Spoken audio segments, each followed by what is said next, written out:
Hey guys, আমি Sumana and welcome back to the another travel video. আমরা বহরমপুর থেকে প্রায় 25 কিলোমিটার দূরে আছি। ডালখোলা এখনো 275 কিলোমিটার। তবে আজকে সূর্য পুরো ফুলে ফেপেই রোদ্দুর দিচ্ছে। এখনকার নতুন বহরমপুর বাইপাস আগে ভেতর দিয়ে গিয়ে সেই নদীর পাড় দিয়ে হেক্টিক, কারণ এখানেই 2 ঘন্টা বেঁচে গেল। কলকাতা থেকে শিলিগুড়ি প্রায় 600 কিলোমিটারের এই পথটা একটু কষ্টকর বরাবরই হয়।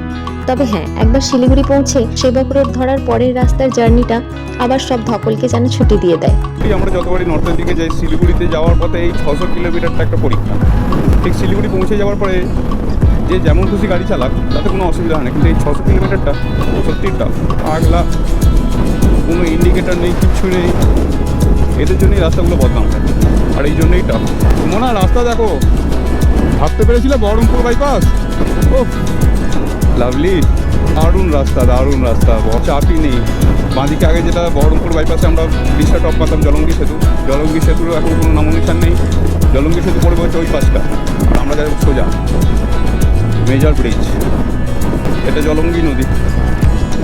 ফারাক্কা 97, এখন হয়েছে আমার মিটারে 1208, 97। হ্যাঁ চলো দেখছি হাফ যদি ট্রেনে দেওয়া যায় ফারাক্কা দিকে, মোটামুটি বিকাল, এখন তো বাজে কটা, 12টা, তো ফারাক্কা 2টো। হ্যাঁ চলো একটা ট্রাই তো নেওয়াই যায়। ঠিক 1 বছর পরে এই রাস্তায় নামলাম। এই গরমের মধ্যে রোদ্দুরে যেতে হবে জেনে বাড়ি থেকেই একটা স্কার্ফ নিয়েছি, যেটা দিয়ে আমার মুখ থেকে গলা পুরোপুরিভাবেই ঢেকে দিয়েছি। আমার স্কার্ফটা কিছুক্ষণ আগে যখন দাঁড়িয়েছিলাম ওদের বাইকে রেখে ভুলে গিয়েছিলাম।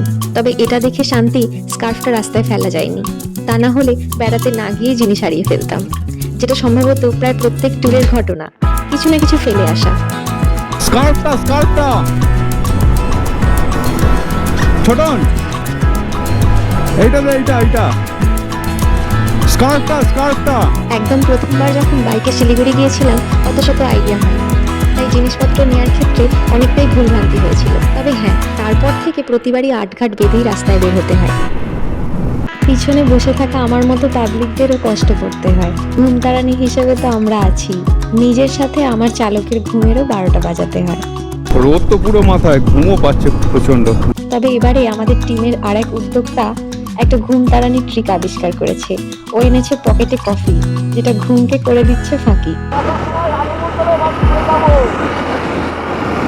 তোমার খুব রস।